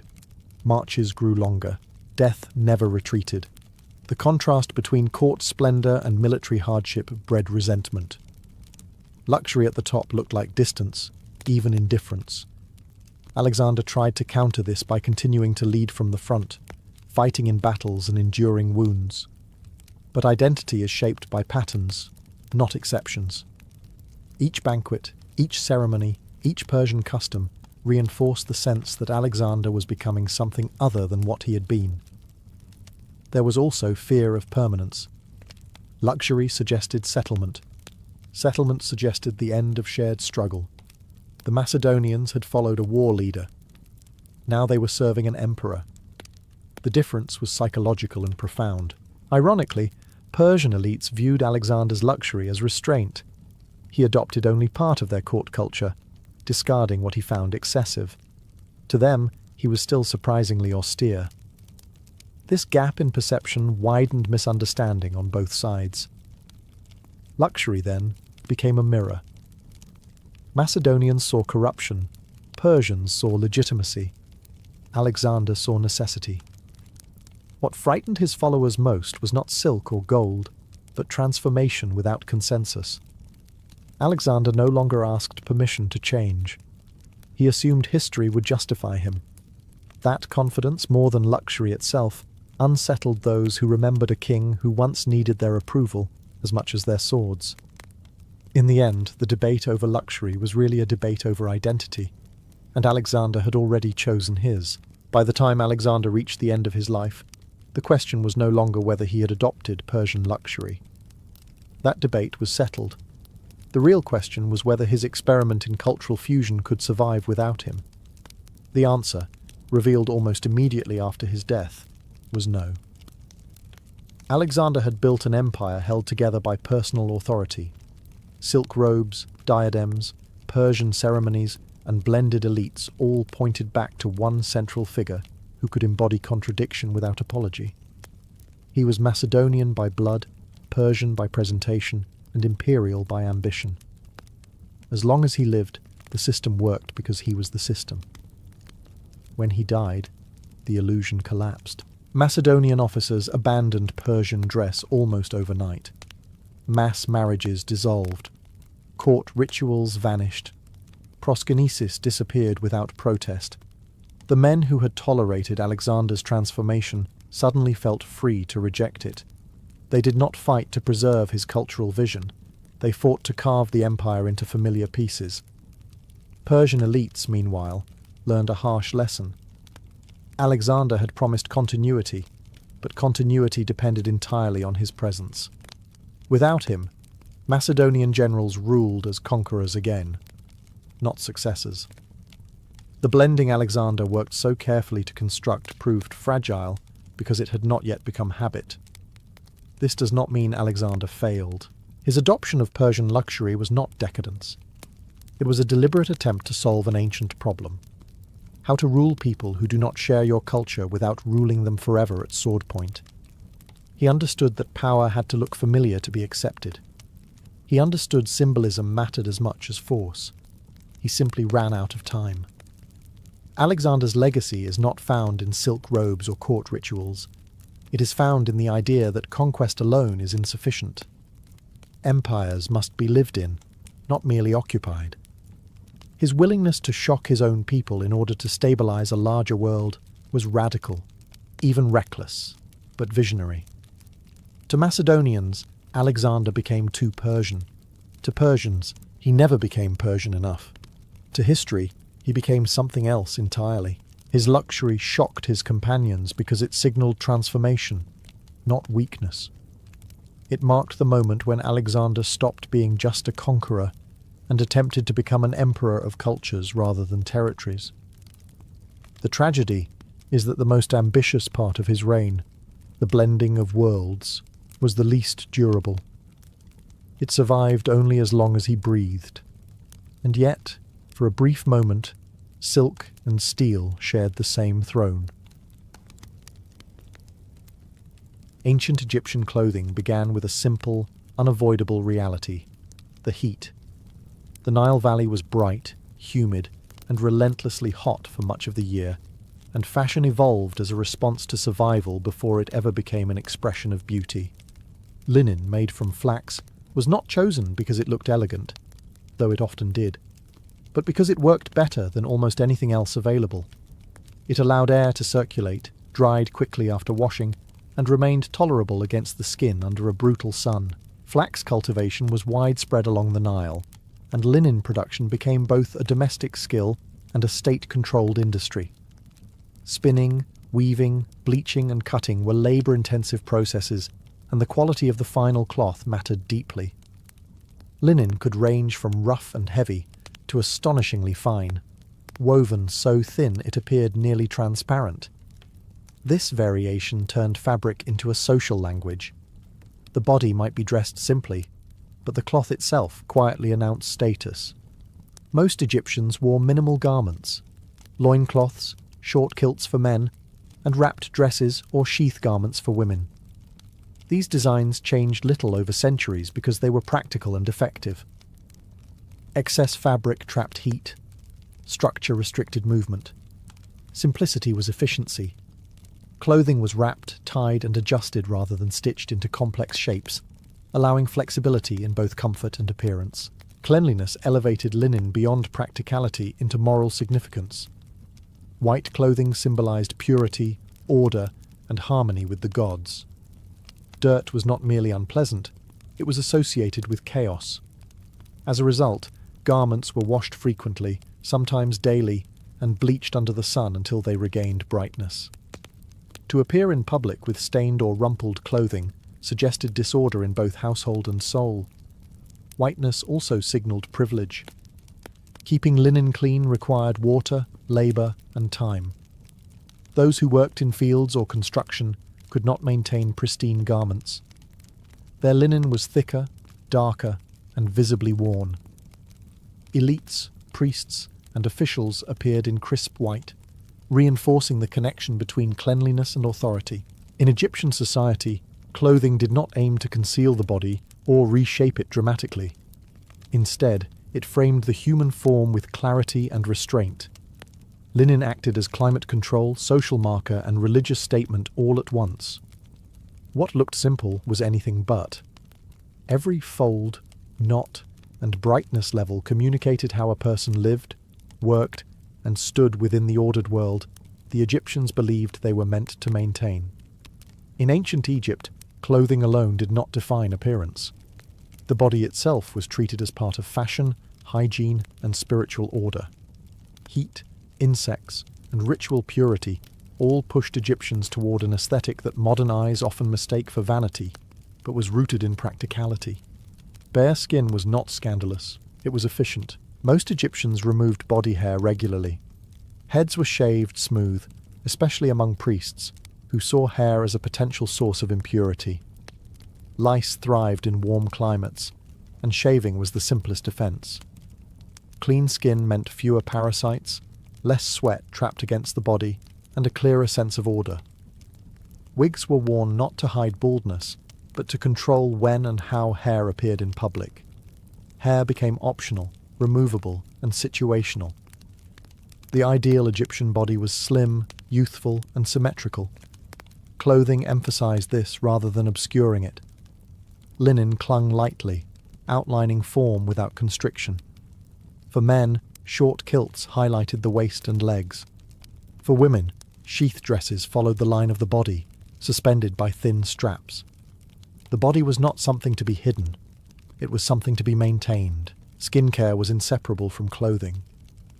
Oils and unguents were applied daily to protect against sun and dryness. These substances softened skin, repelled insects, and carried pleasant scents. Scent itself was a form of cleanliness. To smell good suggested health, status, and divine favour.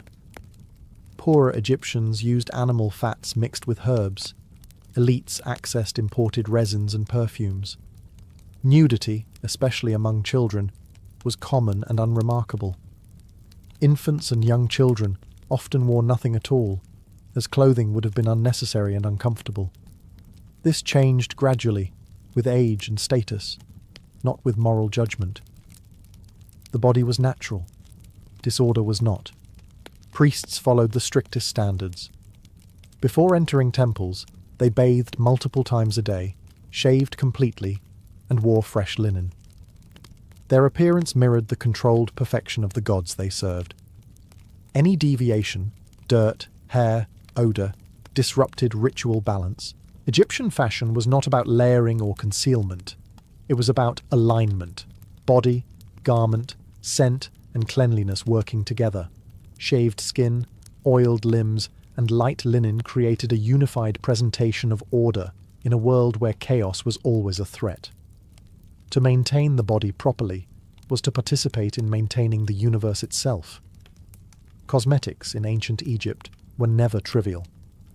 Kohl-lined eyes, vivid pigments, and carefully prepared pastes were used by men, women, and children alike. Far from being decorative excess, eye makeup served medical, magical, and social functions simultaneously.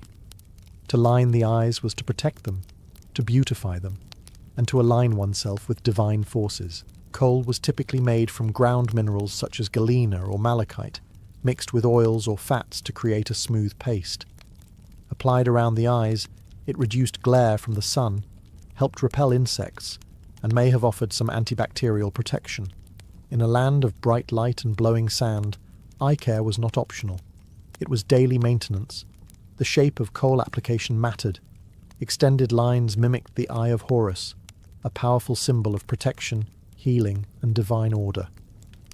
To paint one's eyes this way was to carry a god's safeguard on the face. Makeup functioned as a portable amulet, worn openly rather than hidden. Even statues and mummies were given painted eyes, ensuring protection extended into the afterlife. Colour carried meaning.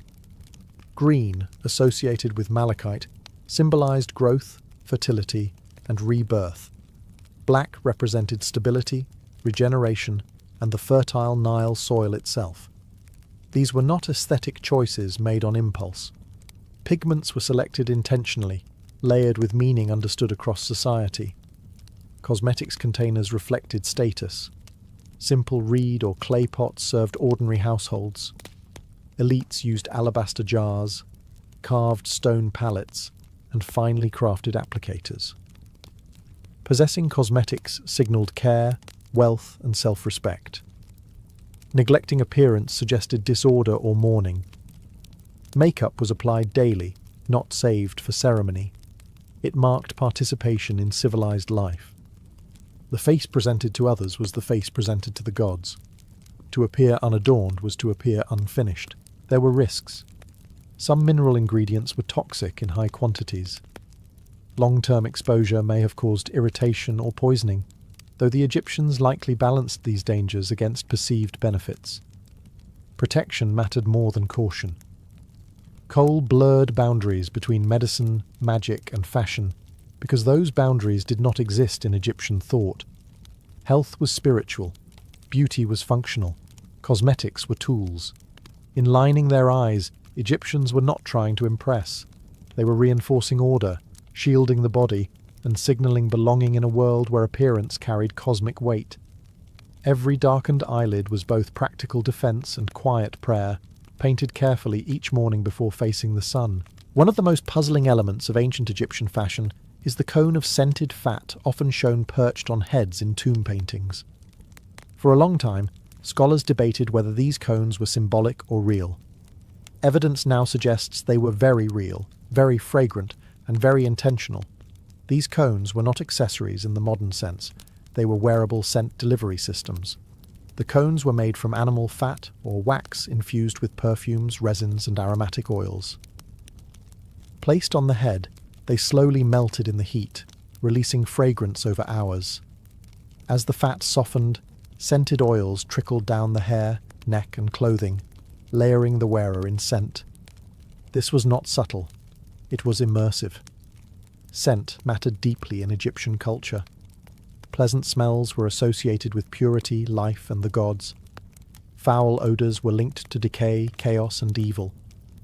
To smell good was to be morally aligned with order. Perfume was not luxury, it was correctness. Scent cones appeared most often during festivals, banquets, and religious ceremonies. These were moments when human and divine realms were believed to draw closer.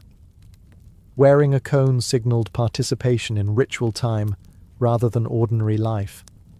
It marked celebration, abundance, and divine favour. Not everyone wore them daily. The ingredients were costly, and cones were messy. They stained clothing and required maintenance. This limitation turned them into status objects. The ability to smell continuously of imported resins and oils signaled wealth and access to trade networks stretching deep into Africa and the Near East. The sensory experience of Egyptian fashion was complete. Linen cooled the skin. Oils protected it.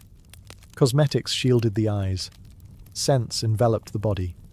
Clothing alone was only one layer in a system designed to regulate the body and present it properly to gods and people alike. The melting cone also reflected Egyptian attitudes toward time and transformation. As the cone dissolved, fragrance spread. What began solid became invisible yet present. This mirrored religious beliefs about offerings, decay, and rebirth. Nothing was wasted. Everything transformed. To modernize, the idea of wearing melting fat on the head sounds impractical. To Egyptians, it was logical, ritualized, and deeply meaningful. Smell was not an afterthought. It was a bridge between body and cosmos. One slow, fragrant drip at a time. In ancient Egypt, jewelry was never merely decorative. It functioned as social identifier, religious safeguard, and portable wealth all at once. What a person wore around the neck, wrists, and fingers communicated who they were, where they stood, and how they were protected in both life and death. Materials mattered more than quantity. Gold, associated with the flesh of the gods, symbolized eternity and divine power. It did not tarnish, decay, or weaken, making it ideal for expressing permanence. Silver, rarer in Egypt than gold, carried its own prestige. Semi-precious stones such as lapis lazuli, carnelian, turquoise, and faience added color and symbolic meaning. Each stone was chosen deliberately. Color was language. Blue symbolized the sky, the Nile, and rebirth. Green represented growth and regeneration. Red signified energy, danger, and vitality. Jewelry arranged these colors in patterns that reinforced cosmic order. Amulets shaped like scarabs, eyes, ankhs, and gods were worn openly, stacked together rather than hidden. Protection was meant to be visible. Jewelry also marked class instantly. Peasants wore simple beads made of faience or shell. Officials and elites displayed heavy collars, bracelets, and rings, sometimes layered until movement itself became a statement of wealth. Sound mattered too. Jewelry clicked, chimed, and shimmered, announcing presence before words were spoken. Men, women, and children wore jewelry. Gender distinctions were less important than status and role. Even labourers might wear a protective amulet while working, trusting it to ward off illness or misfortune. Jewelry bridged the physical and spiritual worlds, offering reassurance where control was limited. Royal jewelry went further. Pharaohs wore crowns, pectorals, and regalia that linked them directly to gods. These items were not interchangeable.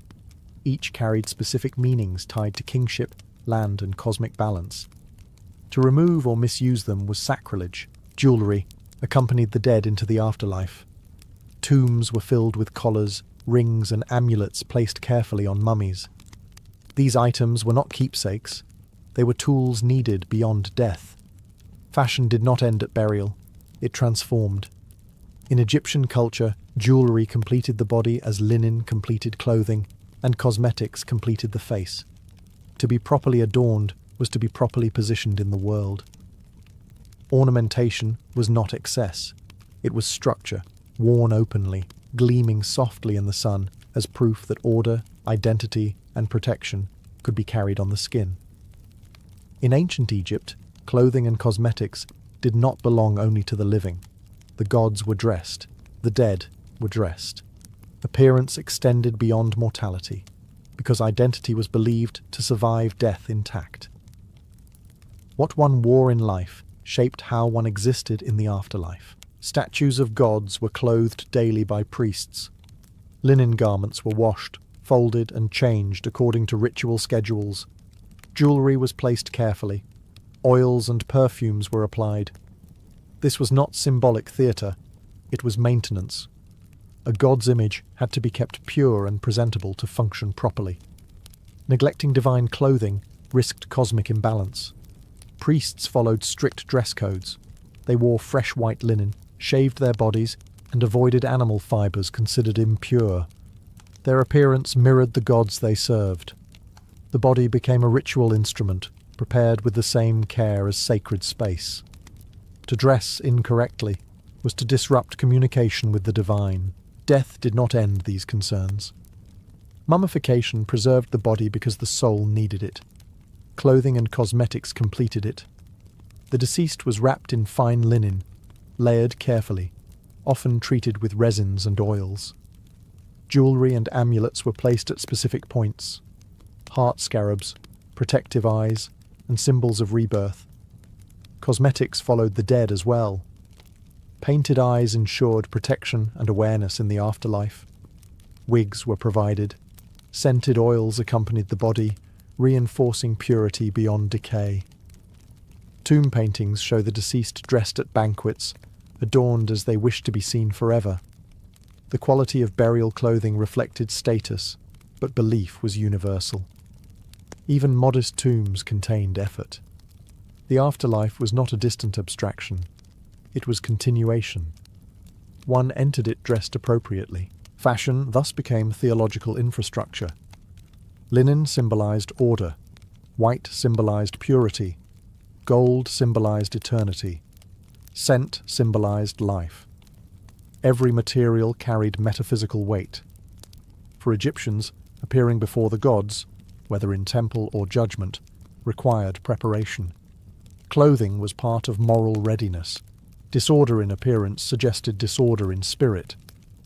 In this worldview, fashion was not superficial. It was foundational. It stitched together body, soul, and cosmos. To dress correctly was to participate in divine order, whether breathing under the sun or standing before the scales of judgment. The garments did not fade with death. They followed the wearer into eternity. In ancient Egypt, fashion was not limited to elites or special occasions. It shaped daily life from childhood onward, adapting to age, labour, and social position. What a person wore, or did not wear, reflected practical needs as much as cultural values. Children often went naked for the first years of life. This was not neglect or poverty. It was efficiency. Clothing in a hot climate was uncomfortable, expensive to maintain, and unnecessary for small bodies. Childhood nudity carried no moral weight. Identity, status, and modesty arrived gradually, not at birth. As children aged, simple garments were introduced. A young boy might wear a short kilt. A girl might be wrapped in a light linen dress. Jewellery appeared early, protective amulets especially, signalling that fashion also served safety. Childhood was considered vulnerable, and adornment offered spiritual defence where physical strength did not yet exist. Class shaped clothing far more than gender.